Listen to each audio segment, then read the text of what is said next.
Hello শিক্ষার্থী বন্ধুরা, আজকের আমরা ঢাকা বোর্ড 2023-এর এমসিকিউ সলভ করব। পদার্থবিজ্ঞান।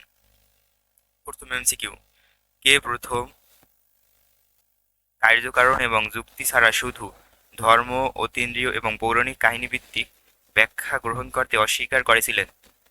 থেলিস। তোমরা বইতেই পেয়ে যাবে প্রথম অধ্যায়ে। প্রোটনের ব্যাসার্ধ কত?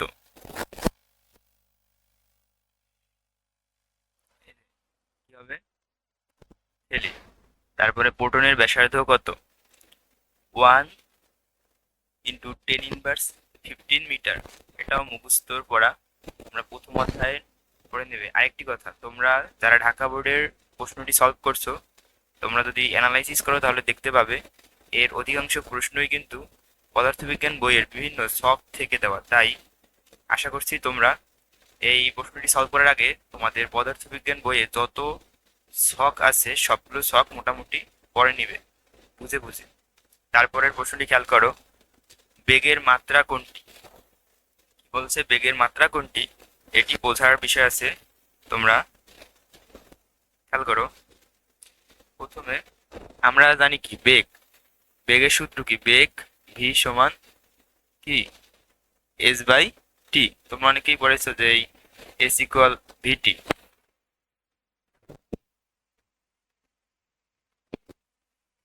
করো S=VT, তাহলে সেখান থেকে আমরা পাই কি? ভি সমান S/T। এস কি? দূরত্ব। দূরত্বের মাত্রা কি? লেন্থ। দূরত্ব লেন্থ এল, সরি, S/V সমান S/T। টি মানে কি? সময়। সময়ের মাত্রা কি? টি, বড় হাতের টি। ঠিক আছে। তাহলে আমরা এটাকে যদি কিভাবে করি, L T−1। এই যে 1/T আছে, এটা উপরে গেলে এখানে যদি পাওয়ার মনে মনে 1 থাকে তাহলে ইনভার্স 1 হয়ে যায়। যারা লগ সূচক করেছে তারা তারা অবশ্যই এটি জেনে থাকবে। 3 নম্বর এমসিকিউ শেষ। এরপরে আমরা আসি, সূর্য থেকে আলো ও তাপ তৈরি হয় কোন বল দিয়ে? মহাকর্ষ বল, বিদ্যুৎ চৌম্বকীয় বল, দুর্বল নিউক্লিয় বল, সবল নিউক্লিয় বল। আচ্ছা, প্রথমে আমরা এই বলগুলো মোটামুটি জানি। মহাকর্ষ বল কি?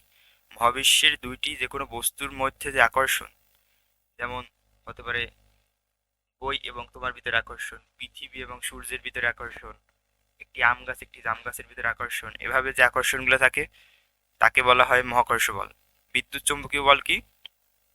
যেমন তোমরা এই যে দেখে থাকবে দুটি চুম্বক কাছাকাছি আনলে আকর্ষণ করে।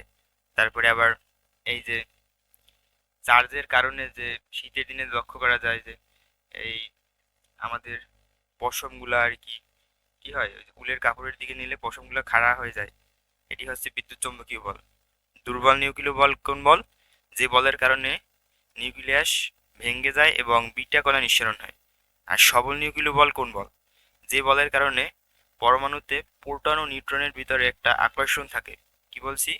প্রোটন ইলেকট্রন নয়, কিন্তু প্রোটন ও নিউট্রনের ভিতরে যে আকর্ষণ বল থাকে তাকে বলা হয় সবল নিউক্লিয় বল। এই বলের কারণেই কিন্তু এই পরমাণুগুলো এত শক্তিশালী, সহজে ভেঙে যায় না। আকর্ষণ বল। মোটামুটি বল জানলাম, এখন আবার প্রশ্নটি পড়ি। সূর্য থেকে আলো এবং তাপ তৈরি হয় কোন বল দিয়ে? তোমরা যারা রসায়ন পড়েছো তারা অবশ্যই জেনে থাকবে, কারণ এটি একটু ট্রিকি প্রশ্ন। কি প্রশ্ন? সেটি হলো সূর্যের ভিতরে কোন বিক্রিয়া হয়? খেয়াল করো। এই যে 4 নম্বর প্রশ্ন, সূর্যের ভিতরে হয় কি? ফিউশন বিক্রিয়া। হাইড্রোজেন প্লাস হাইড্রোজেন মিলে তৈরি হয়, সরি, হাইড্রোজেন এবং হাইড্রোজেন মিলে তৈরি হয় হিলিয়াম, এবং বিপুল পরিমাণ শক্তি নির্গত হয়। ঠিক আছে।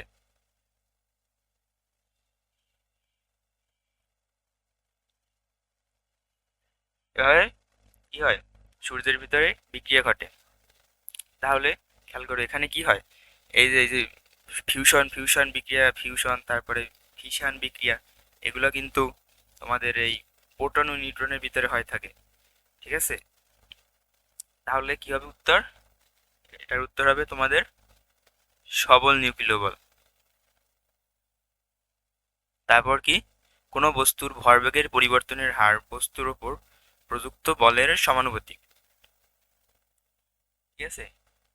কোনো বস্তুর ভরবেগের পরিবর্তনের হার বস্তুর উপর প্রযুক্ত বলের সমানুপাতিক। এটি কি নিউটনের দ্বিতীয় সূত্র, তোমরা বল অধ্যায় পেয়ে যাবে। যদি আমি তারপরেও একটু বিস্তারিত বলি, খেয়াল করো। তোমরা বল নিয়ে একটি সূত্র পড়েছে এরকম,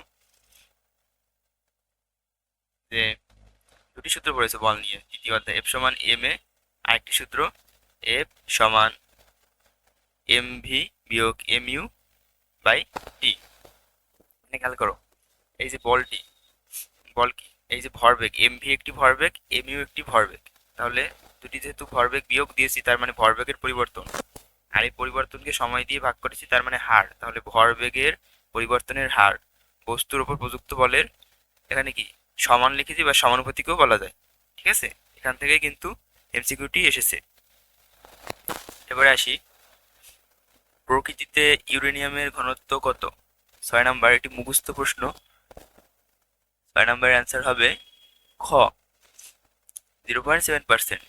এটা তোমাদের বই থেকে দেখে নিবে। তারপরে লোহার ঘনত্ব কত? 7 নম্বর প্রশ্ন। লোহার ঘনত্ব হচ্ছে 7.80 মিলিগ্রাম পার সিসি। এই যে প্রশ্নগুলো, এগুলো কিন্তু তোমাদের বইয়ের ছক থেকে এসেছে, সরাসরি মুখস্থ প্রশ্ন। তোমরা বুঝে বুঝে তারপরে বিভিন্ন শর্টকাট ইউজ করে এগুলো তোমরা অবশ্যই পড়ে নিবে। তারপরে কি, শব্দের তীব্রতার একক। খেয়াল করো, শব্দের তীব্রতার একক হচ্ছে কি ওয়াট পার মিটার স্কয়ার। শব্দের তীব্রতার একক ওয়াট পার মিটার স্কয়ার। আর হার্জ কিসের একক? হার্জ হচ্ছে কম্পাঙ্কের একক। এই যে হার্জ, হার্জ হবে কম্পাঙ্কের একক। আর ডেসিবেল হচ্ছে তীব্রতার লেভেলের একক। এবার খেয়াল করো, কোনো পরিবাহীর মধ্যে দিয়ে টি সময় যদি কিউ পরিমাণ চার্জ প্রবাহিত হয়, তবে তড়িৎ প্রবাহ কত হবে? খেয়াল করো, কোনো পরিবাহীর মধ্য দিয়ে টি সময় কিউ পরিমাণ চার্জ প্রবাহিত হলে তাহলে তড়িৎ প্রবাহ হবে কি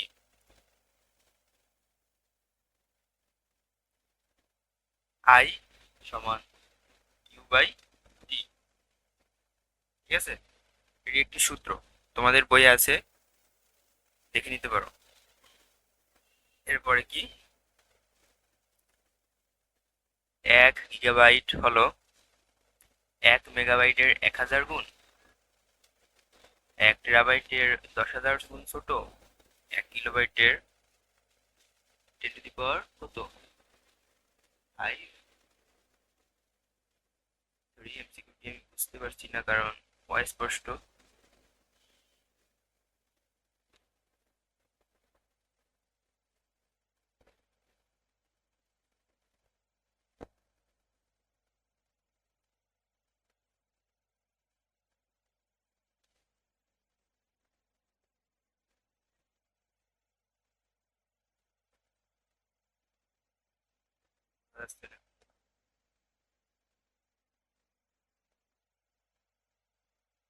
এরপর একটি খেয়াল করো, স্থির অবস্থান হতে সুষম ত্বরণে চলমান কোনো বস্তুর বেগ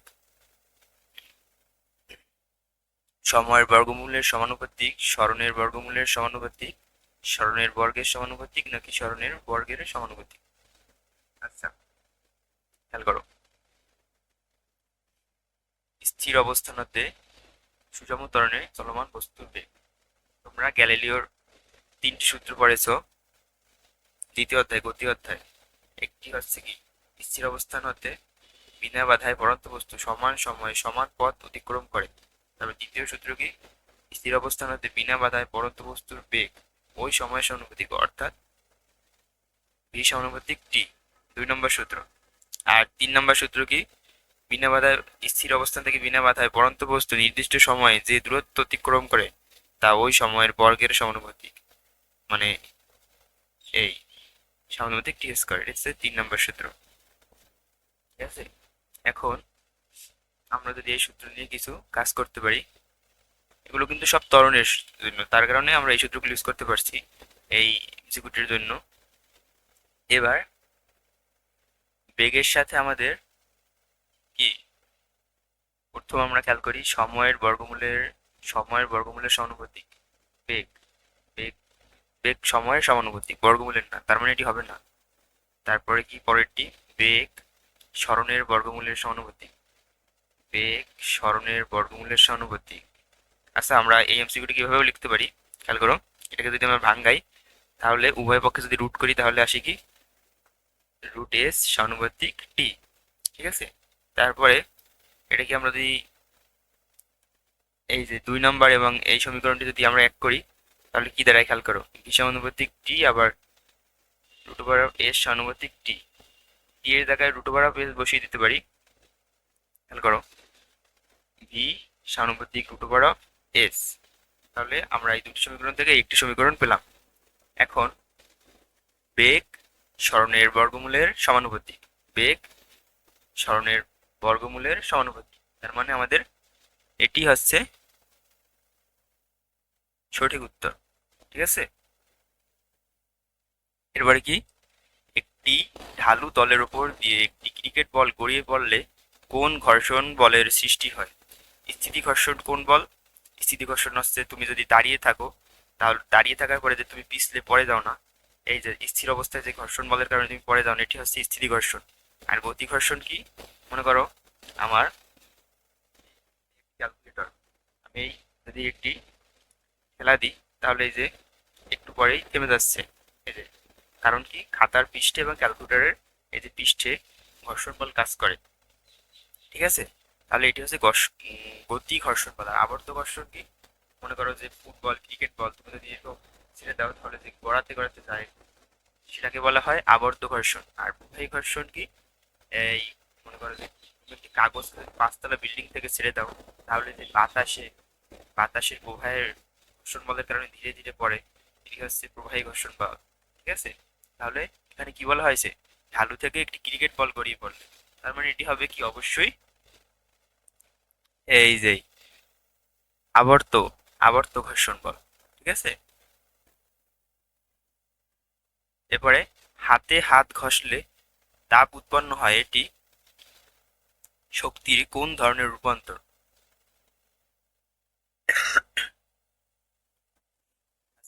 হাতে হাত ঘষলে তাপ উৎপন্ন, এটি কোন শক্তির রূপান্তর? কি উৎপন্ন হচ্ছে আমাদের, তাপ।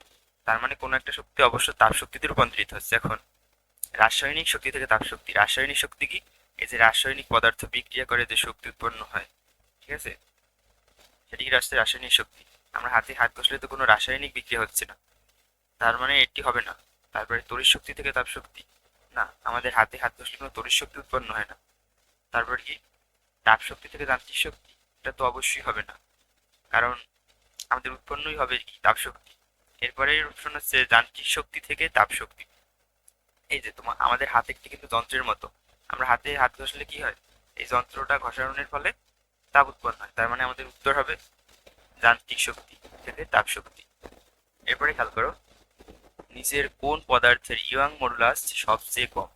আচ্ছা, ইয়াং মডুলাস কম বেশি, ইয়াং মডুলাস সম্পর্কে আমরা যদি জানতে চাই, কি ইয়াং মডুলাস হচ্ছে একটা পদার্থকে তুমি যদি বল প্রয়োগ করে যত সহজে বিকৃত করতে পারবে তার ইয়াং মডুলাস সব তার তত কম। কি বলেছি, একটা পদার্থকে বল প্রয়োগ করে যত সহজে বিকৃত করতে পারবে তার ইয়াং মডুলাস তত কম। যেমন একটা রাবার কল্পনা করো এবং আরেকটি লোহাকে কল্পনা করো, তুমি যদি বল প্রয়োগ করে কোনটিকে সহজে বিকৃত মানে একটু বাঁকা বা এই টাইপের করতে পারবে, অবশ্যই রাবারকে। তার মানে কি রাবারে ইয়াং মডুলাস কম, আর তুমি লোহাকে কিন্তু এত সহজে টান দিয়ে পারবে না, তার মানে কি লোহার ইয়াং মডুলাস বেশি। ঠিক আছে, তার মানে এখানে আমাদের এরকম সেম ভাবে আমাদের এখানে উত্তর হবে কি, 15 নম্বরে উত্তর হবে ইয়াং মডুলাস সবথেকে কম কোনটির, কাঠ। কারণ কাঠের তুলনায় এগুলো শক্ত, হীরা কাঁচ তামা এগুলো কি শক্ত। আর তোমাদের বইয়ে একটি ছক দেওয়া আছে এই বিষয়ে, সেটা দেখলে তোমরা আরো ক্লিয়ার হয়ে যাবে। কারণ ছক যদি তোমরা ভালোভাবে পড়ো তাহলে এসব অ্যান্সার খুব সহজেই দিতে পারবে। তারপরে কি, কোন মাধ্যমে সবচেয়ে দ্রুত চলে? শব্দের নিচের কোন মাধ্যমে শব্দ সবচেয়ে দ্রুত চলে? যে মাধ্যমে অনুপরমাণুগুলো যত কাছাকাছি থাকবে সেই মাধ্যমে শব্দ তত দ্রুত চলবে। কারণ কি, শব্দ অনুপরমাণুর কম্পনের মাধ্যমে শব্দ এক স্থান থেকে অন্য স্থানে স্থানান্তরিত হয়। ঠিক আছে, এখন সব থেকে কাছাকাছি অপশনগুলোর মধ্যে কোনটিতে থাকতে পারে? হাইড্রোজেন একটা গ্যাস, তার মানে অনুপরমাণুগুলো বেশ দূরে। তারপরে পানি, পানিতে হাইড্রোজেনের তুলনায় মোটামুটি কম, আর অনুপরমাণুগুলো সব থেকে কাছাকাছি এখানে কার আছে? অবশ্যই কি হবে? লোহার অনুপরমাণুগুলো সব থেকে কাছাকাছি আছে। তার মানে যদি বলতো শব্দ সব থেকে ধীরে চলে কোন মাধ্যমে, উত্তর হতো হাইড্রোজেন। আর যদি সব থেকে দ্রুত চলবে এখানে, উত্তর হবে লোহা। এর উপরেও তোমাদের শব্দ অধ্যায়ে একটি ছক দেওয়া আছে, ছকটি পড়ে নিবে, তাহলে আরো ভালোভাবে বুঝতে পারবে। ঠিক আছে? কি হবে? লোহা।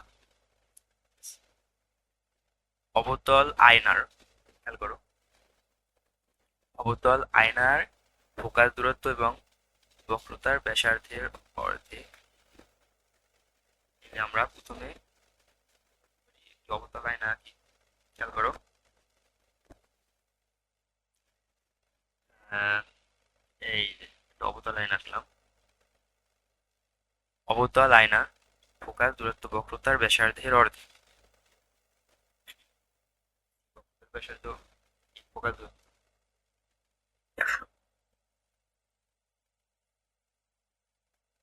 তোমরা জানো আয়নার সবসময় এই ফোকাস দূরত্ব হয় বক্রতার ব্যাসার্ধের অর্ধেক, অর্থাৎ এফ সমান c/2। এটা একটি সূত্রের মতো নিয়ম। তাহলে এটি 1 নং আমাদের সঠিক। তারপরে হচ্ছে কি, ফোকাস দূরত্ব অসীমে হলে সেটি সমতল আয়না হবে। ফোকাস দূরত্ব অসীম হলে সেটি সমতল আয়না হবে, হ্যাঁ এটাও তো সঠিক।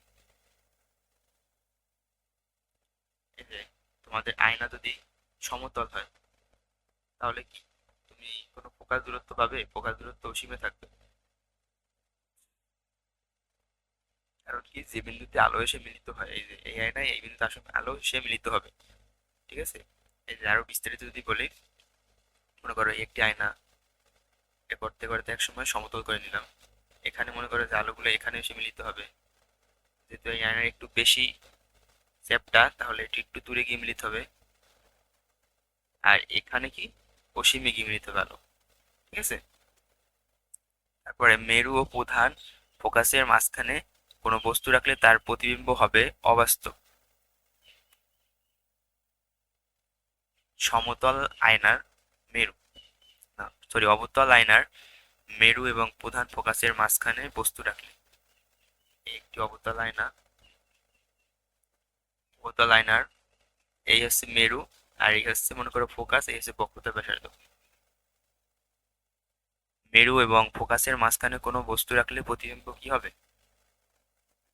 এখানে যদি প্রতিবিম্ব রাখি তাহলে কি, বাস্তব নাকি অবাস্তব? তোমরা যারা সূত্রগুলো পড়েছো তোমরা জানো যে অবশ্যই অবাস্তব। কারণ অবতল দর্পণে শুধুমাত্র ফোকাস দূরত্বের বাইরে বস্তু থাকে, ফোকাস দূরত্বের বাইরে সেগুলো কি হয়, বাস্তব। আর মেরু এবং ফোকাসের ভিতরে থাকলে সর্বদা অবাস্তব প্রতিবিম্ব তৈরি হয়।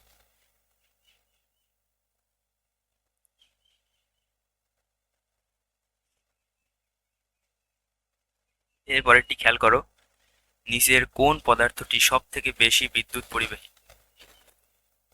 উত্তর হবে রূপা। এটির জন্য তোমাদের বইয়ের চলতরিত অধ্যায়ে একটি আপেক্ষিক রোধের ছক দেওয়া আছে, সেটি পরে নিবে। রোধ কি? রোধ হচ্ছে বিদ্যুৎ প্রবাহের একটি বাধা।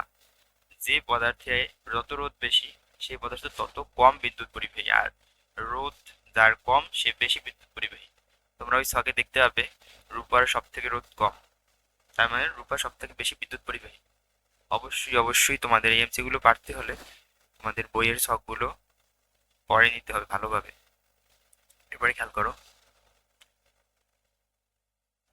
সময় এবং বেগের একটি ছক দেওয়া আছে। 1000 কেজি ভরের একটি গাড়ি নিচের ছকের তথ্য অনুযায়ী চলছে। সময় দেওয়া আছে কতগুলো, 10, 20, 10 সেকেন্ড, 20 সেকেন্ড, 30 সেকেন্ড, 40 সেকেন্ড, 50, 60, 70, 80, 90। এবং বেগও দেওয়া আছে কতগুলো, 0, 20, 40, 40। ঠিক আছে, খেয়াল করো। এখন প্রথম প্রশ্নটা আমাদের কি বলেছে, গাড়ির সর্বোচ্চ গতিশক্তি কত? ওকে, খেয়াল করো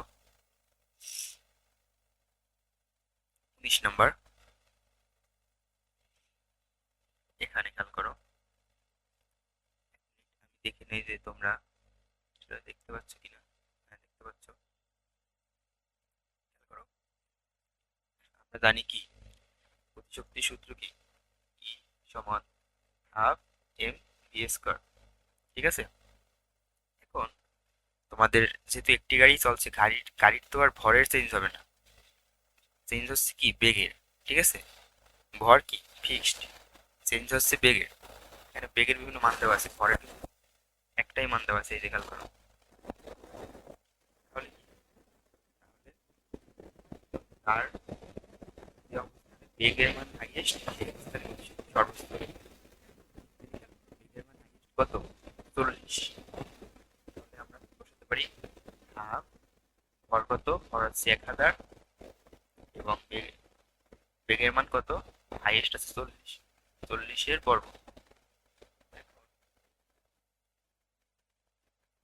হাফ গুণ 1000 গুণ 40-এর বর্গ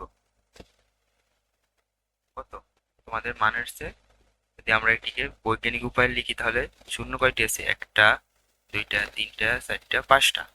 উত্তর হবে 8 × 10⁵ জুল। দেখি আমাদের অপশন আছে কিনা।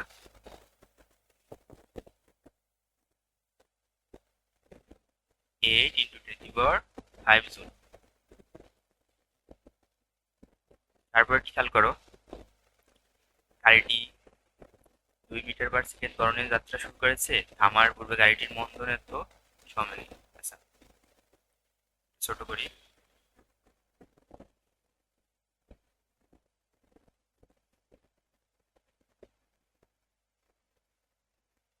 এখন খেয়াল করো,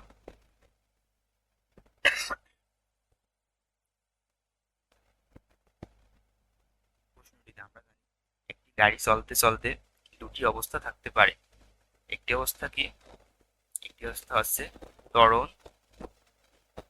আরেকটি অবস্থা হচ্ছে সমবেগ। এখন ত্বরণ কোন অবস্থা, যখন বেগের চেঞ্জ হয়, বেগের চেঞ্জ থাকে।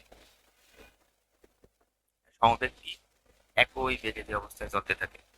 এখন এই প্রশ্নটি খেয়াল করো, এই যে এখানে কি হচ্ছে, এখানে তোমার এই যে বেগে কতক্ষণ চেঞ্জ হয়েছে, 0, 20, 40, তারপরে আবার 40, 40। তার মানে 0 থেকে এই যে 40 পর্যন্ত বেগের চেঞ্জ হয়েছে, তার মানে এই পর্যন্ত ত্বরণ। এই যে 0 থেকে 40 পর্যন্ত ত্বরণ। ঠিক আছে, তারপরে আবার এই যে 40 থেকে এই 40 পর্যন্ত কি সমবেগ, আবার এই 40 থেকে 0 পর্যন্ত কি মন্দন। কারণ বেগের পরিবর্তনের হারকে আমরা কি বলি, ত্বরণ বলি। এখন খেয়াল করো কি আমরা করছি, তবে খেয়াল করো, তার মানে কি 0 থেকে 20 সেকেন্ড পর্যন্ত তোমাদের গাড়িটি ত্বরণে রয়েছে। আমরা জানি ত্বরণের সূত্র কি, এ সমান v-u/t। এখন মান বসাই, সর্বোচ্চ বেগ কত, 40, এবং সর্বনিম্ন বেগ 0। সময় কত, সময় হচ্ছে এই যে 40 বেগ পর্যন্ত লাভ করেছে, তখন সময় ছিল 0 থেকে 20, মানে 20 সময়। তার মানে হবে কি 40/20, তোমরা দেখতে পাবে অ্যান্সার হচ্ছে 2। ওকে, তার মানে আমাদের এই অ্যান্সারটি সঠিক। থামার পূর্বে গাড়িটির মন্দন, মন্দন কি জিনিস, বেগ হ্রাসের হার, এটাও কিন্তু এক ধরনের ত্বরণ। এখন গাড়িটি, তার মানে মন্দন অবস্থাতেও কিন্তু তোমার কি বেগের পরিবর্তন থাকতে হবে।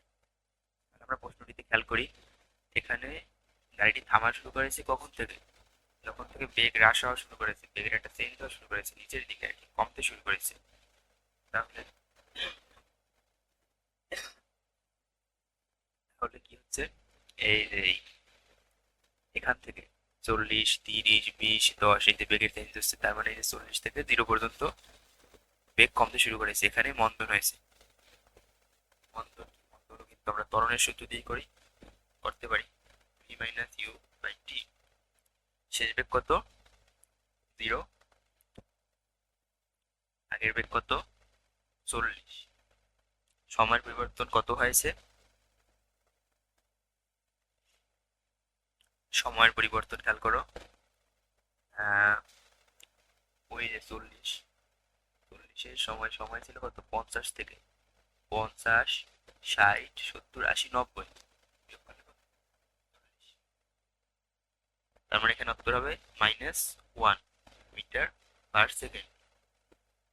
এখন আমরা জানি ত্বরণ যদি লিখি তাহলে মাইনাস চিহ্ন থাকবে, আর মন্দন বললে কি হবে? মাইনাস চিহ্ন উঠে যাবে, মিটার পার সেকেন্ড স্কয়ার। ঠিক আছে, তার মানে কি আমাদের এটিও সঠিক। এরপরে কি? এরপরে খেয়াল করো, তোমাদের কি বলেছে? সমবেগে 1200 মিটার অতিক্রম করেছে। সমবেগ কোন অবস্থা? যখন ফিক্সড বেগে চলে। এখানে কতক্ষণ ফিক্সড বেগে চলেছে খেয়াল করো। এই যে 40, 40, 40, 40, 40, এই যে এই সময়টুকু। ঠিক আছে, একটাই সূত্র আছে অতিক্রান্ত দূরত্বের, এস ইকুয়াল ভিটি। আমরা ফিক্সড বেগ কত পেয়েছি? 40। কত সময় চলেছে খেয়াল করো। ওই যে 20, 30, 40, 50 সেকেন্ড। বেশি করে 30, 40, 50, 30 সেকেন্ড। তার মানে এরা 1200 মিটার দূরত্ব অতিক্রম করেছে। এটাও সঠিক, তার মানে এখানে প্রত্যেকটি সঠিক।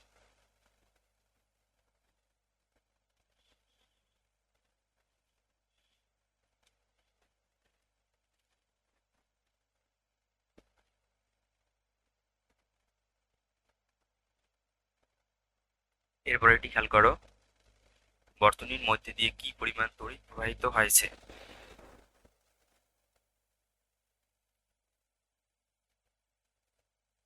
বর্তনীটি আঁকি।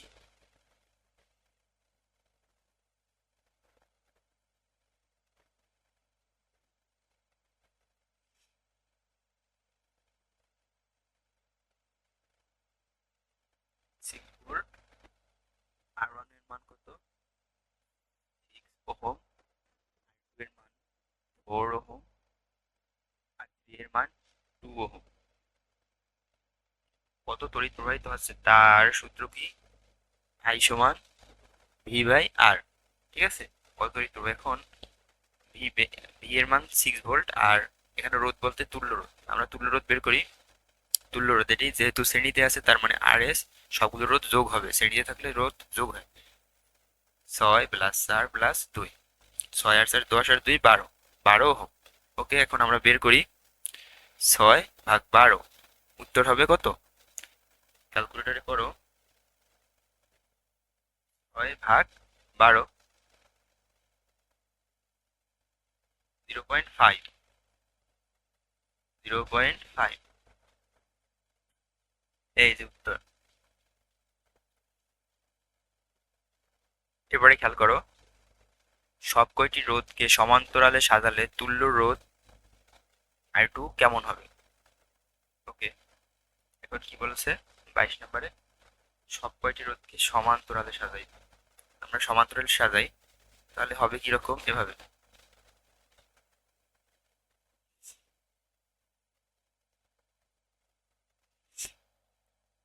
মনে করো 6 ওহম, 4 ওহম, 2 ওহম। এখন আমরা আগে তুল্য রোধ বের করে নেই, যেহেতু বলেছে তুল্য রোধ সাজালে কেমন হবে। আর পি সমান, আমি সংক্ষেপে করছি, 1/6 প্লাস 1/4 প্লাস 1/2। তোমরা যারা এই নিয়ম বুঝতে পেরেছো তাদের জন্য ভালো, ক্যালকুলেটরে সহজে করতে পারবে, না জানলে সমস্যা নেই। তোমরা তোমাদের বেসিক নিয়মে প্রথমে সমান্তরালে তুল্য রোধটি বের করে নাও। একই মান আসবে। কত আসছে? মান আসছে 1.09। বলেছে সব কয়টি রোধকে সমান্তরালে সাজালে তুল্য রোধ আরপি কেমন হবে? আরপি এর মান কেমন? কত? 1.09। এই যে 1.09 তুল্য রোধের মান কেমন? সব কয়টি রোধের থেকে কিন্তু কম হয়েছে মান। ঠিক আছে, তার মানে কি প্রথম অপশনটি খেয়াল করি।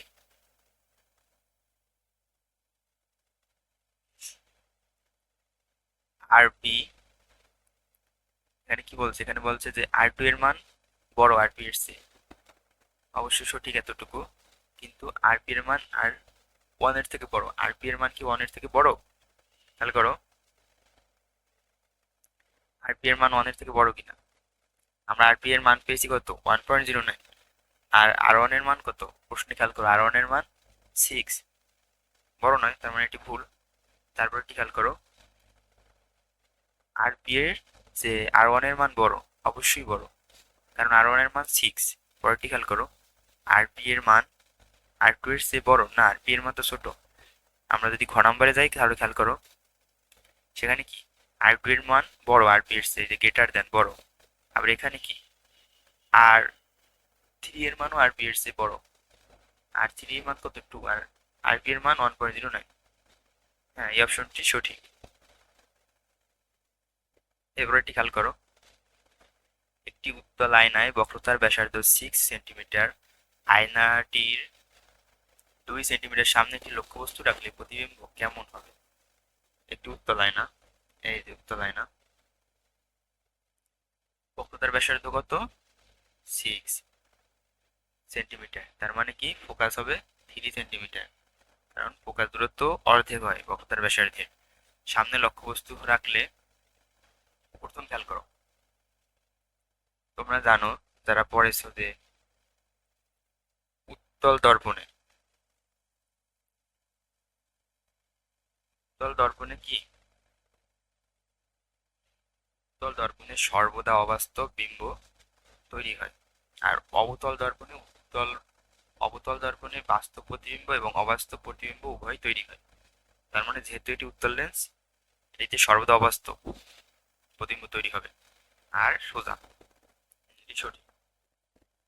তারপরে কি বাস্তব ও উল্টা? না, উত্তল দর্পণে তো, উত্তল দর্পণে কখনো তো দর্পণ মানে আয়না, কখনো তো বাস্তব নয়, তার মানে এটা সঠিক নয়, দুই সঠিক নয়। তারপরে তিন কি, তিন গুণ বিবর্ধিত। আচ্ছা, আমাদের বিবর্ধনের সূত্র কি? এম সমান L by L prime by L. তার মানে এখানে আমাদের কি, এই যে লক্ষ্যবস্তুর দৈর্ঘ্য এবং প্রতিবিম্বের দৈর্ঘ্য জানতে হবে, অথবা কি জানতে হবে, অথবা জানতে হবে দূরত্ব। এই যে মেরুবিন্দু থেকে তোমাদের লক্ষ্যবস্তু কোন জায়গায় আছে সেই দূরত্ব, আর প্রতিবিম্ব যে জায়গায় হবে সাপোজ যে কোনো একটা জায়গায়, তার দূরত্ব জানতে হবে, তাহলে বিবর্ধন বের করতে পারবে। কিন্তু এরকম কোনো ডাটা নেই, তার মানে কি কত গুণ বিবর্ধিত এটা বের করা সম্ভব নয়, তার মানে উত্তরটি ব্ল্যাঙ্ক। এরপরে খেয়াল করো, একটি শব্দ তরঙ্গ বাতাসে 5 সেকেন্ডে 1750 মিটার পথ অতিক্রম করে। তরঙ্গটির তরঙ্গ দৈর্ঘ্য 0.5 মিটার হলে কম্পাঙ্ক কত? আচ্ছা, খেয়াল করো, 24 নম্বর কি বলেছে, কম্পাঙ্ক কত।